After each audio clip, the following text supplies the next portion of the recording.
At the end of the day, what we want to tell people is, okay, computing is great, but we have to be sustainable. And right now, data centers consume 3% of all global electricity. This number is only going to grow, right? Especially after COVID, we have had a massive increase in digitalization, and now with the large language models coming in, like ChatGPT, it's going to grow exponentially. So we have to be sustainable. And the first step to being sustainable about energy use is to understand where is the energy going.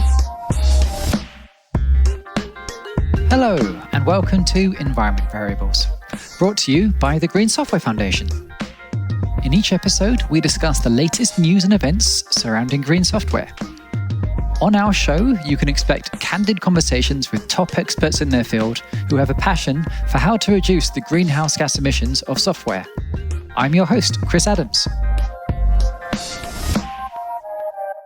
Welcome back to the Week in Green Software on Environment Variables, where we bring you the latest news and updates from the world of sustainable software development. I'm your host, Chris Adams. When we talk about greening software, a lot of the time we talk about how much energy we use, because even in 2023, more than half of the electricity we use globally is still generated by burning fossil fuels. And we've spoken before in other episodes about how you can make the electricity you use greener, but sometimes you just need to be able to use less electricity in the first place. And to do that, it helps to know how much energy software is using in the first place. This sounds simple, right? In a world of cloud computing, this turns out to be surprisingly hard. And today, we're turning up the geek factor all the way to 11 to figure out why this is hard and what the state of the art looks like. Helping with this journey today, we have two special guests from ETH Zurich in Switzerland, whose work we featured in earlier episodes, and we'll see how far we can get in the time we have today. So with us today, we have Aditya. Hey, Aditya. Hi, Chris. Please feel free to call me Adi. It's a pleasure to be here on this podcast. And yeah, I'm a long-time listener of this podcast, so it's very exciting to be here. I'm a graduate student at ETH, where I work on improving the energy efficiency of systems, especially operating systems and microarchitecture. And I previously worked on building a very nice, very complex energy attribution system in Linux as a Google Summer of Code student with the GNOME Foundation. Cool. Thank you, Eddie. And in addition, we have Hongyu also. Hongyu, I'll give the floor for you to introduce yourself as well. Yeah, thanks very much for having me on, Chris. And thanks for inviting me, Eddie. So yeah, I'm also a graduate student in computer science at ETH. My research includes both software and hardware. And I'm currently interning at Apple, working on machine learning research. Cool. Thank you, Hongyu. So for those who are interested, we featured both of the work from both of these two researchers. In the last episode, we spoke a little bit about Hongyu's paper, one of the papers Hongyu was a contributor on at the Hot Carbon Conference, and we'll share a link to the talk presented there. And we've also shared a link to Adi's talk at the Linux Foundation Energy Summit in Paris earlier on in June. If you're new to this episode, to this podcast, my name is Chris. I'm the Executive Director of the Green Web Foundation, and I'm the Chair of the Policy Working Group at the Green Software Foundation. And as a final reminder, we're going to cover a fair few papers and links and resources. And what we'll do is we'll add all of these to the show notes so that you can do your own research later on as you run through this. All right, then. I think we're all sitting comfortably, so shall we begin, fellas? Yeah, I look forward to it. All right. Okay. Adi, I think I might start with you first. We've spoken a little bit about tracking energy consumption and why it's an important thing. Maybe you could just give a bit of a kind of overview about why this is important, what the state of play is in the different systems, because we know that computers run on, say, Linux. Lots and lots of machines run on Linux, but we also know computers use Windows and Mac OS. Maybe you could provide a bit of background, then we could talk about what the options are for people using these systems. Absolutely. I've been working on this problem since almost 5 to 6 years now, and it's an absolute pleasure to be talking about it. Well, I often like to say that you cannot improve what you cannot measure. And that is where the problem starts. We don't know how to measure the energy consumption of our systems. For example, if I ask you, how much energy does WhatsApp use? Or when you send a WhatsApp text to your friend, how many CO2 emissions did that message take? Can you give me an answer?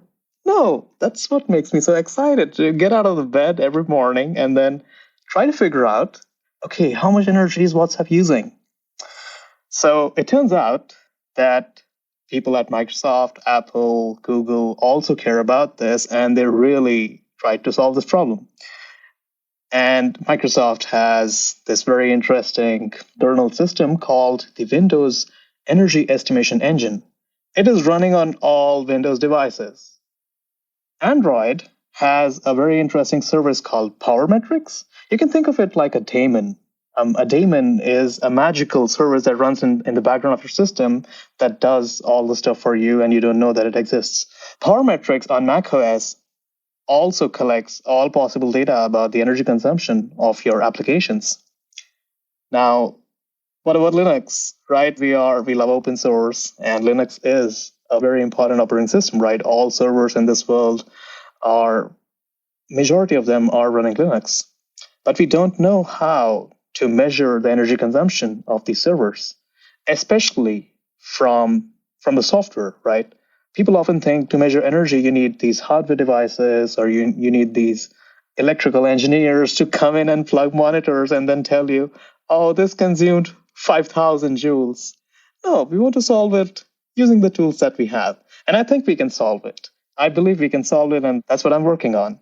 Okay, so you just mentioned two things, first of all. So first of all, you said that if you're using a Windows machine, there's existing tools that you can tap into and get readings from.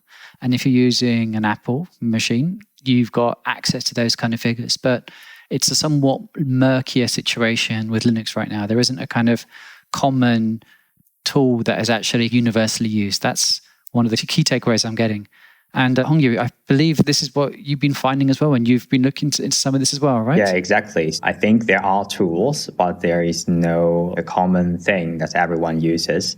And the standards that of those tools are varying quite a lot. That's also, as you said, one of the reasons why we conducted the research in the first place.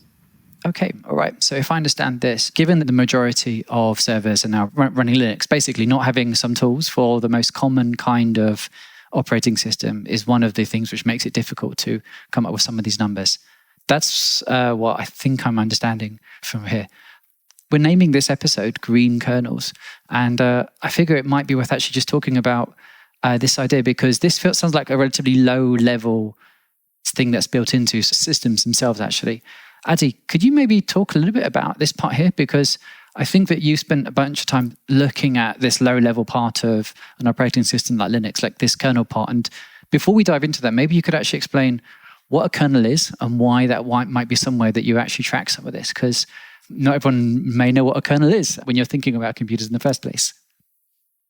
Chris, first of all, I love the name Greening Kernels. Like when you talked about this podcast, and when you named it Greening Kernels, I was like, yes, I came to the right place. Okay, and yeah, what is a kernel? I think our audience is really smart. And even smart people sometimes just need to quickly jog their memories. So what we're going to do is quickly jog their memories. A kernel is the core of an operating system. What does that mean?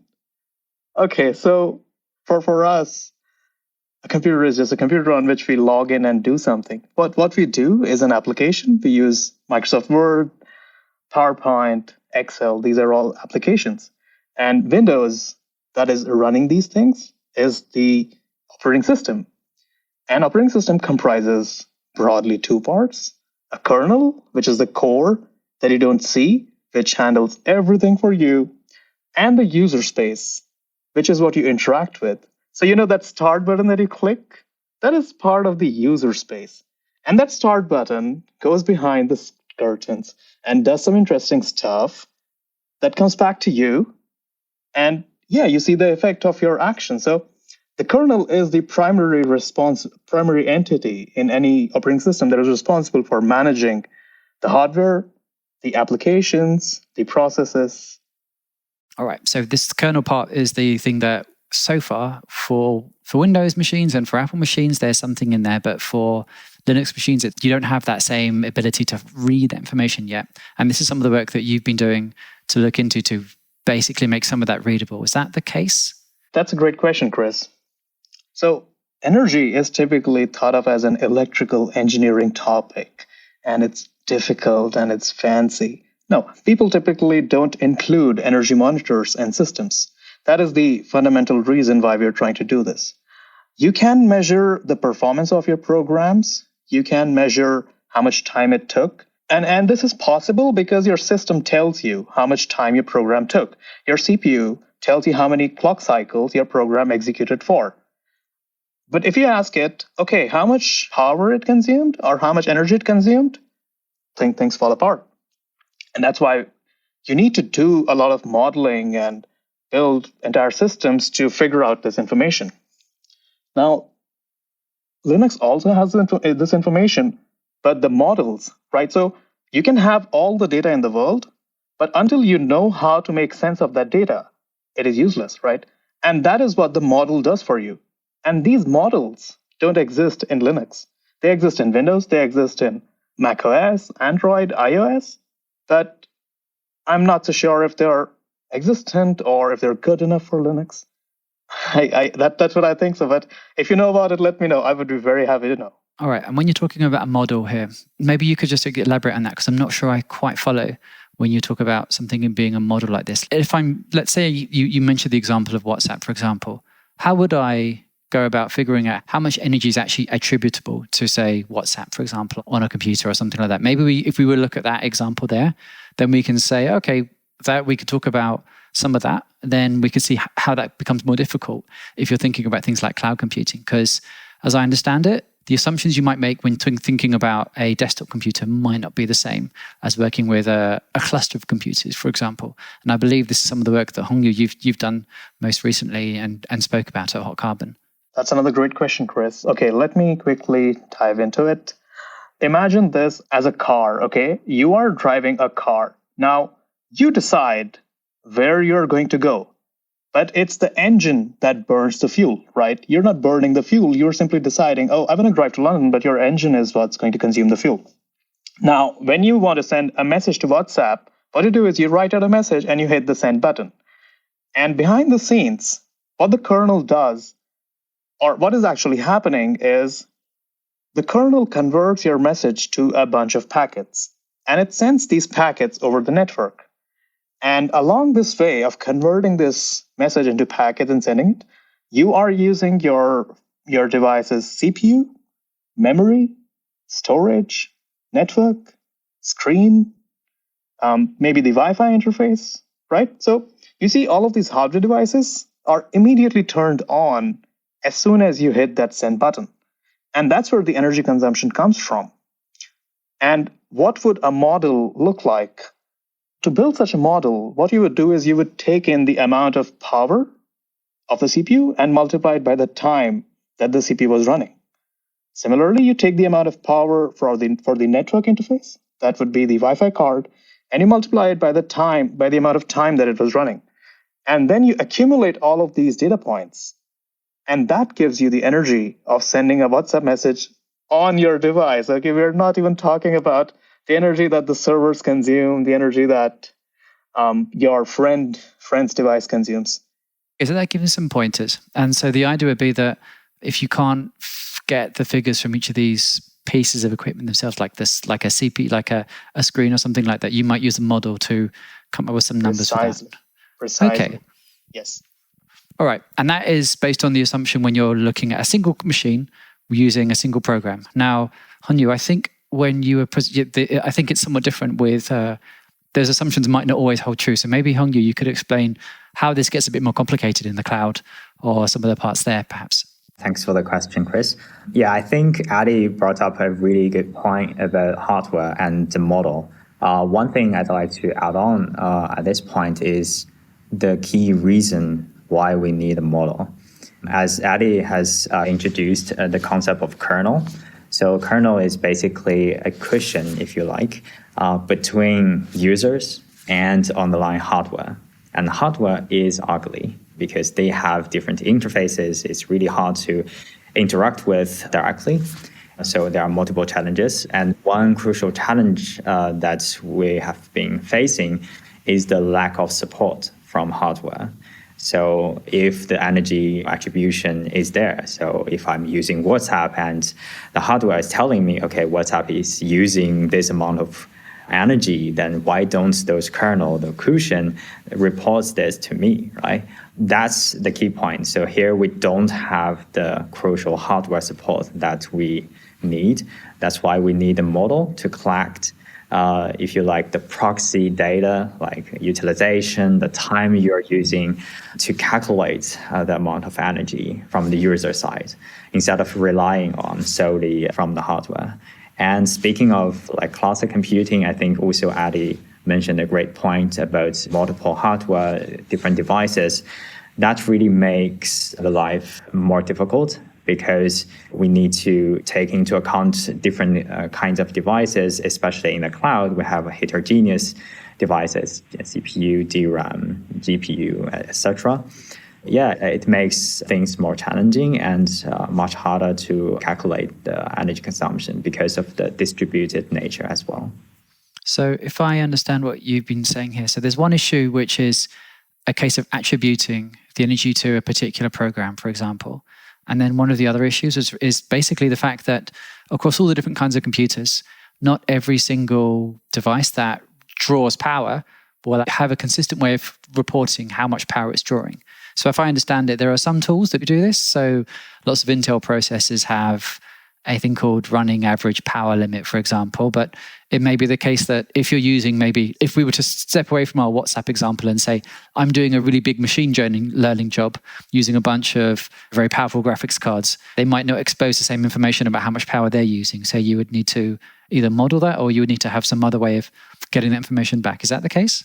Yeah, that's a very accurate summary. Thanks, Chris. Okay. All right. So that gives us some pointers here. And I'll just ask you one thing about this as well, because this is something you touched on in your paper. Our example that Adi gave was being in a single computer where you can be relatively confident that the hard drive is attached to the same computer and the screen is attached to the same computer like a laptop. Everything's in one place. But this assumption might not be true when you're looking at cloud computing. Again, I understand it's a little bit more complicated. Is that the case? Yes, indeed. Yeah, that's a great question. So in the cloud, for example, computing resources like CPU, memory that we've been talking about are increasingly shared among many tenants or users. Or, for example, the organization like a university or company are using a cluster of servers. And this really makes the attributing of energy consumption really hard. And also, this is quite a sensitive topic as well, because we don't want to point fingers arbitrarily without a very precise model there. All right, Adi, I assume this is similar to some of the work that you've been finding as well, because I understand your research has been focusing on the desktop part more than the cloud computing part, right? That's where some of your research has been, or have you been looking at the wider, somewhat more wider than that, for example? I've been focusing on the desktop for now, but I agree with Hongyu that it's tricky to correctly point fingers at people for consuming the energy that they're using. Yeah, so at the end of the day, what we want to tell people is, okay, computing is great, but we have to be sustainable. And right now, data centers consume 3% of all global electricity. This number is only going to grow, right? Especially after COVID, we have had a massive increase in digitalization. And now with the large language models coming in, like ChatGPT, it's going to grow exponentially. So we have to be sustainable. And the first step to being sustainable about energy use is to understand where is the energy going. And yeah, this problem becomes more tricky because with the growth of cloud, you don't know who exactly is consuming how much. I'm very curious, and I keep talking to Hongyu about his work. He's doing fantastic work in this direction. Yeah, let's just say that we are both very curious about this. Okay, so if I understand it, it's a bit easier to get some of the numbers from a computer you have yourself, right, when it's on your own computer. But because increasingly we're moving computing workloads away from just a desktop into a kind of wider set, ends up going some other places. So maybe you could actually talk a little bit. Let's say that you do want to actually start measuring this, or you do want to start understanding what role you can play, or how you're able to at least measure this so you can start optimizing it. Let's say you're working with servers right now and you're using a bunch of Linux computers. What are your options now? So Adi, I'll start with you actually. I'm on a Linux machine. It's just one machine. And I want to understand the environmental impact of a particular service or a machine learning job or any kind of thing I'm about to do. Maybe you could just talk to me about what my options are right now for the most part. Yeah, sure. There are a bunch of tools that I know about. The first tool that comes to my mind is something that I've looked at quite some time back. So it's a tool called PowerTop. Just like you have the top utility in Linux-based systems, this tool is called PowerTop, and I think it used to be supported by Intel. And what this tool does is it tells you how much power each process is consuming on your system at any given point of time. Now, sometimes those numbers are a little shaky, but it does a decent job. Post PowerTop, I came to know about this interesting tool called Scaphandre. Scaphandre actually goes in and gets you the energy consumption. So Scaphandre monitors, I think Scaphandre has built some high-level models for taking in all the information that we talked about in the earlier questions and actually calculating the energy consumption for a process. But the problem is that we assume that all of this is that if you talk about a desktop machine, it is not virtualized. We assume that all the numbers that you see, they can be accounted to a single entity. Whereas if we go to the cloud, you have multiple entities running on the same hardware. That's the fundamental premise of cloud, right? You want to reduce hardware costs by sharing the workloads. And that's where things get murky because we simply don't know how to separate out the energy for each entity. I think Hongyu would be able to shed more light on this. Yeah, thanks, Adi. I think those are really great points, especially you mentioned the tool called Scaphandre. I'm not sure if I'm pronouncing it correctly, but yeah, that was one of the baselines of our paper. And indeed, as Chris has mentioned, there are tools available on Linux. It's not nothing people can use. There are tools, and for example, PowerTop, but the models they have are coarse-grained, meaning that they are not computing by a fine-grained energy attribution per user, per thread even. And we can talk about that, why that's important later. But in the cloud, as Adi has said, virtualization is a crucial technique, if not the most important technique, that enables users to share resources. But for energy attribution, actually, it's a key enemy, I have to say, because in order to get accurate energy attribution, we need to get access to hardware counters that tell us the statistics, the runtime statistics we need for our model to calculate the energy attribution. And that's, as Adi said, makes things much trickier. So if I can just take a step back for a second. So we spoke about you've got a machine running, and a machine will be running a series of, we might call them programs, but you might refer to them as processes. And within a given process, there might be a series of threads that's running. That kind of granularity is quite difficult. So if it's just my own machine and it's just me using a computer, then you can attribute all of the figures to me, essentially. But when there's multiple processes or multiple programs for multiple people, working out who to share the kind of responsibility for the emissions, that's the part that gets more complicated. Exactly. Yeah, that's a fair summary. Thank you, Chris. Okay, we were talking about some of the tools available. So, and Adi, you were talking about Scaphandre as one of the tools which has become quite popular for this, for tracking some of this. But I understand, Hongyu, some of the research you did was you've been using some other tools to help address some of the problems that you've come up against this when you're looking at basically working in a cloud-like environment, for example, where you don't have absolute access to the computer yourself, for example. This was my understanding of some of the work that you were presenting at Hot Carbon, correct?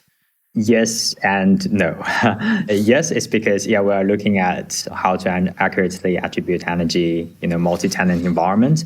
And no, it's because attributing energy consumption in a virtualized environment is still an open question. And We haven't solved it yet, and it would be very interesting to see future solutions to that. But indeed, we've compared with multiple tools like Scaphandra and also the famous Kepler, for example, but we explicitly compared with those tools that target non-virtualized environment. Because in a virtualized environment, I think it's a fair game. No one knows exactly the ground truth. What we found is that existing tools are too coarse-grained, meaning that when we use them to measure the energy of your application, for example, they will also mix in the consumption of other applications that run on the same server as your application does, which is a very common scenario.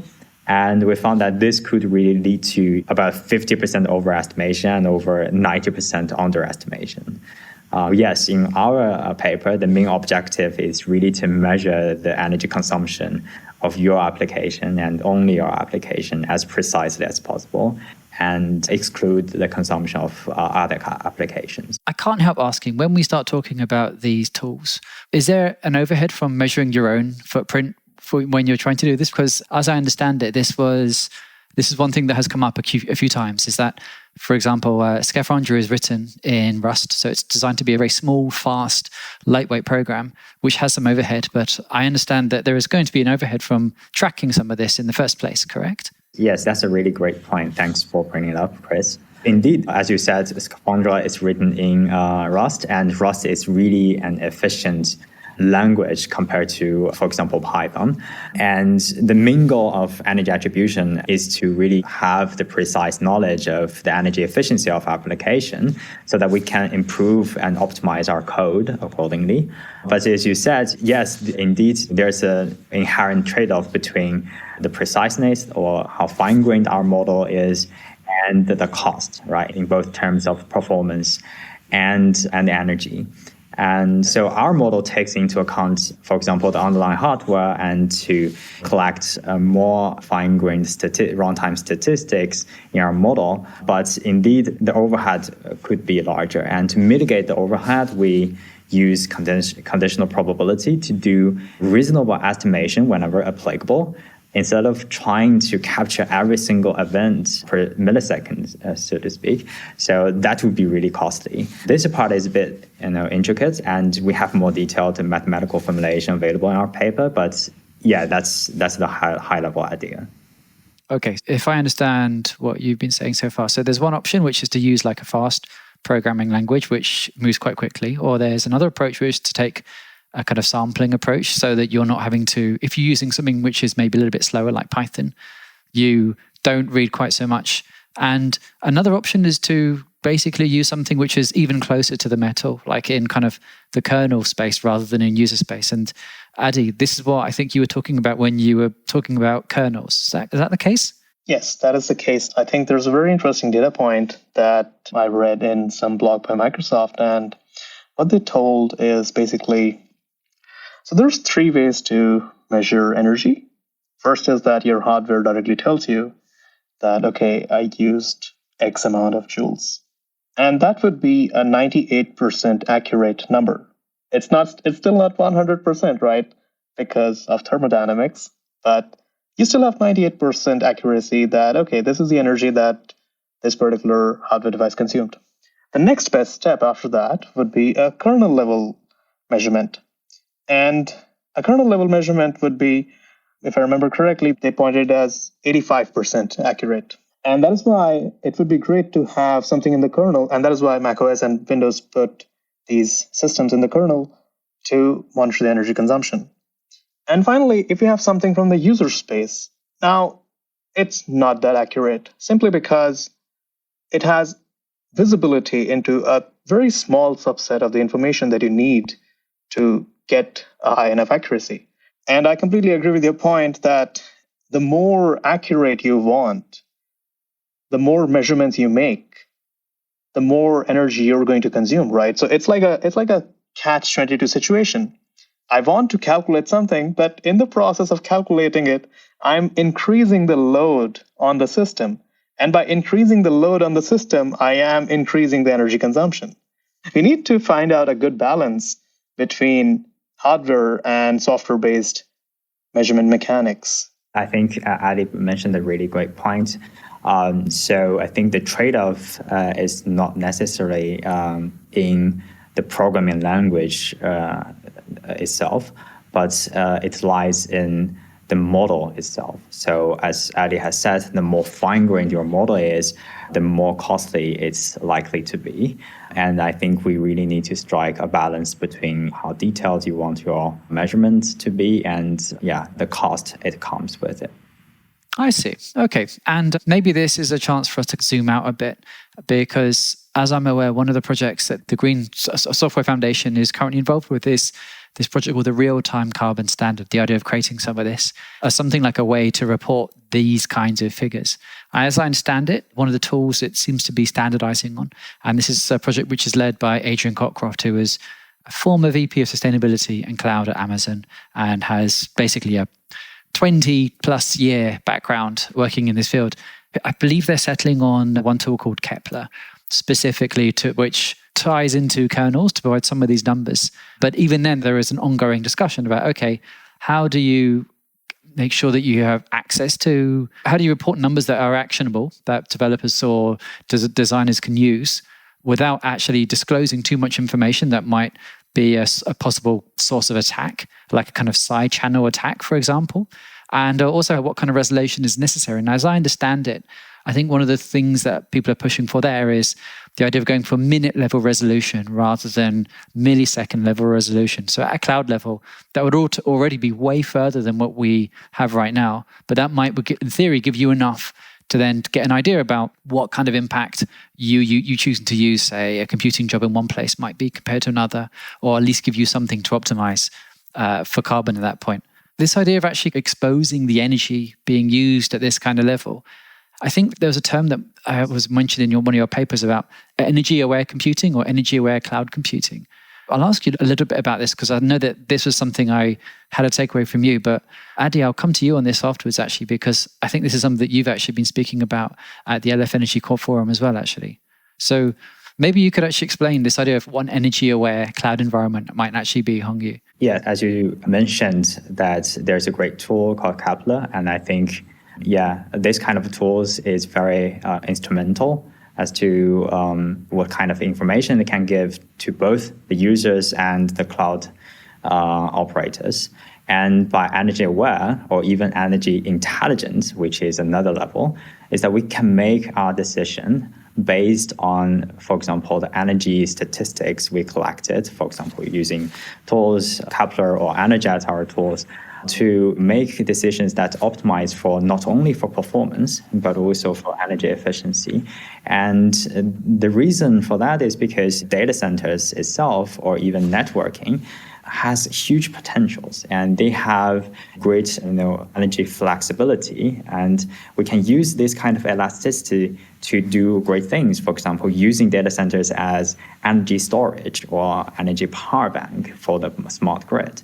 I think that's one of the ideas, but there are definitely a huge number of challenges we are facing in order to achieve this kind of energy-aware cloud or energy intelligence cloud. All right. That feels like it's going in a somewhat different direction. So that's basically, but all of that is necessary in order for that to be possible. You can't be driving blind if you want to have this kind of awareness of what the grid's doing, right? That's one of the ideas behind that. Okay, so maybe we should touch on why we're doing this in the first place, because we spoke a bit more about, yes, energy is coming from burning fossil fuels. We're not going to entirely transition off fossil fuels tomorrow. So as long as we're burning fossil fuels to provide power, there are going to be carbon emissions associated with this. Adi, I'd just like to speak to you about why you even got involved in this, why you got excited about this in the first place, or why you did do this, because there must have been some process before you decided to try presenting like an energy conference and talk about personal computing in the first place. I was quite surprised to see it, but I was very pleased to see someone actually talk about this and talk about making some of this measurable. Chris, it's a personal story. It goes a long way back when I was an undergrad, and in my I think junior year, I had a laptop which was not the best, and my battery had started to die out. I had exams to prepare for, and my battery was acting up. And I could not figure out, I just charged in the morning, why is it dead in 30 minutes? So as a very simple-minded engineering student, my mind immediately went to the problem. Okay, the battery is working good. What is consuming energy? Let me kill off the applications that are consuming energy. And that's how I got into the question. Okay, I need to figure out which applications are consuming energy in order to kill them correctly, right? And that's where the entire journey started. I could not figure out. And then it grew on me that, oh, how do we figure out? Because if we can figure this out, we can do a lot more very interesting things. So for instance, I think Hongyu mentioned really great points about energy-aware scheduling in data centers. And I see a lot of effort from these hyperscalers to schedule workloads when renewable energy is available. So when you talk about solar or wind energy, one of the key characteristics of these sources is that they're not 24/7 available. They're available in abundance at a fixed point in time, and then they fluctuate a bit. So what you would want to do is you would want to maximize the utilization of these green sources when they are available. And if you can schedule your workloads at the right point in time, you can really decrease your carbon emissions. You can really decrease your utilization of fossil fuels while also maintaining your service level agreements with your customers. And that's a win situation for everyone. You see how the simple problem of not being able to find out the energy consuming applications on my system turned into trying to save the world by reducing the energy consumption of data centers? I don't know. Yeah, so it's been a fascinating journey, and I would love to keep going on this. But yeah, thanks for the question. All right. Okay. So there is, I think what you might be referring to here is this notion of carbon intensity changing depending on how abundant renewables are on the grid, for example. Is this something that you touched on as well when you were doing the work for your research on what you were presenting at Hot Carbon? Yeah, thanks for asking, Chris. It's a great point that, as we've discussed, like how to use data centers as a utility or a power bank. But I think our work is mainly targeting a user level optimization. And as you previously said, I really echo with the concerns from AWS. So, the amount of information you expose to the user and the security concerns that come with it. And I think we really need to strike a balance between the two, because users really need the information to optimize for energy efficiency. But on the other hand, you can't really, expose too much information to the users because of the potential security concerns. And that's really, obeys the goal of virtualization, for example. So it's tricky, but yeah, I think we need at least get something out for the user to optimize for energy efficiency. Okay. All right. So this is where some of this kind of cloud computing might be actually heading towards. Adi, you mentioned something about this idea of being able to control or adjust the carbon intensity of electricity by choosing certain times of day when there's an abundance of power on the grid. As I understand that, that's basically one of the reasons why you might do that is that because there is the assumption there's more power than can be used? That maybe you could talk a little bit about how timing your usage when there's more renewables on the grid actually does help. Maybe you could expand a little bit on that, because I know there was some useful research, and I'm trying to find a link for it to bring into this, because there's a really nice model that's actually written in Python that actually demonstrates this. And I found some pretty eye-opening figures for that, but I figured maybe you might expand on or touch on some of this yourself, because it seems to be something that you have an interest in as well. Absolutely. Let's take a look at 2 points, and I think that would really help make this clear. Majority of us are working in the day, right? We go to our offices and we go back to homes. So majority of us use our devices during the day. And that's when we introduce a lot of work for the servers, right? So the data center operators like to call these patterns as diurnal patterns, in which the usage spikes during the day and then dips during the night because people are sleeping.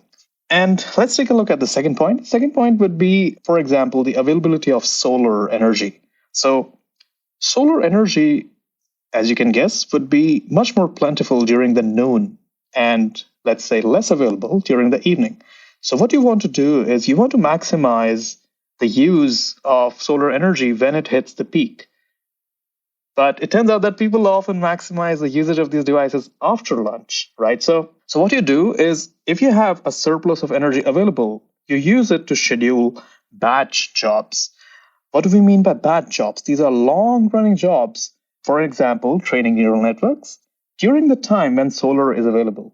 And you also keep serving your users and your customers using different sources of energy as and when they're available. I really hope this example drives home the fact that careful balancing of our work as well as the availability of energy to do that work really makes things happen for everyone. Yeah. So one quick point I have regarding what Adi has just mentioned is that actually I've done my bachelor thesis on like energy procurement and modeling of energy in data centers. Actually, it's quite surprising that loads of green energy is being dumped. And actually, the smart grid is rejecting those green energies because, as you said, some parts of the world have a lot more excessive green energy than other places, for example, Virginia. And I think it's a two-way bridge. By exposing more information to the users, on the other hand, cloud providers can also get more information about their workloads. And this can also benefit as to their operation, as to how they operate their data centers more efficiently and to participate more in the energy grid. I'm just going to round up for the last few minutes. And I was just going to ask, if the people are interested in this kind of work and this kind of projects, how do they start, or what kind of tools would you suggest we look at? For example, if I start with you, Hongyu, then Adi, I'll come to you next. Hongyu, let's say someone, they've got some servers or they're running some computing and they want to start experimenting with these figures here. Where do they find out more about this? Is there a project that you would draw people's attention to look at on GitHub? Or is there a thing you can pip install, for example, if you're running a computer, something like that? Actually, we implemented a prototype for our theoretical model called Energet, which is available on GitHub because we want to evaluate our theoretical model experimentally. And yeah, it provides users with both a command line interface and a Python API. So you can just download it by just sudo pip install Energet, so Nergat. And sudo is very important here because we need the root permissions, and it's being validated. So you can find the details of our experiments in our paper. But in a nutshell, it can really precisely measure the energy consumption of our applications, even in a multi-tenant environment. But it's not perfect. As Chris has mentioned, if you want to contribute, there are plenty of opportunities. So, for example, we need a secure and efficient hardware-software interface for energy reporting, and also we attributing energy in a virtualized environment is still an open question. And we might want to support more devices and more fine-grained accounting as well. Yeah. Okay, cool. Thank you, Hongyu. And Adi, I think I'll leave the last word with you. If there's anything, projects or links you would direct people to, if they have an interest in any of this, would like to learn more. I think that's a very good question because people need to be aware of this. I think our audience would be using diverse devices. So please go to your device. If you have a Windows device, do sudo parametrics and see what you get. If you have a Mac OS, go to the activity monitor and see the energy impact. Okay, just see how much each process is impacting your battery. If you have Linux, please download Scafandre and see how much Chrome or Firefox is using. And if you're really technical, please come and talk to me and Hongyu, and we would love to dive deeper into more and more tools and help you solve your problems. I really hope that gets people started. You can also look into Android and iOS because both of them report really good data about what these processes are using in terms of a battery. And once we build up enough awareness, I think then we can go deeper into how to make these models better and how to reduce it, right? Okay, cool. Thank you for that, Adi. All right, so we've got options across all of the tools you might have there, and there's at least one thing for people can start playing with. All right. Okay, gents, I think that takes us up to the time that we have available. Thank you very much for coming on. And I quite enjoyed nerding out and plumbing the depths of finding out how to actually understand the energy used by various parts of our computing. All right. Cheers, folks. Thank you very much for your time. And I'll see you on one of the future episodes around. All right. Take care, folks. Thanks. The pleasure was all ours, Chris. Thank you for having us on this call. I really enjoyed it. Thank you very much, Chris. Hey, everyone. Thanks for listening. Just a reminder to follow Environment Variables on Apple Podcasts, Spotify, Google Podcasts, or wherever you get your podcasts. And please do leave a rating and review if you like what we're doing. It helps other people discover the show. And of course, we'd love to have more listeners. To find out more about the Green Software Foundation, please visit greensoftware.foundation. That's greensoftware.foundation in any browser. Thanks again, and see you in the next episode.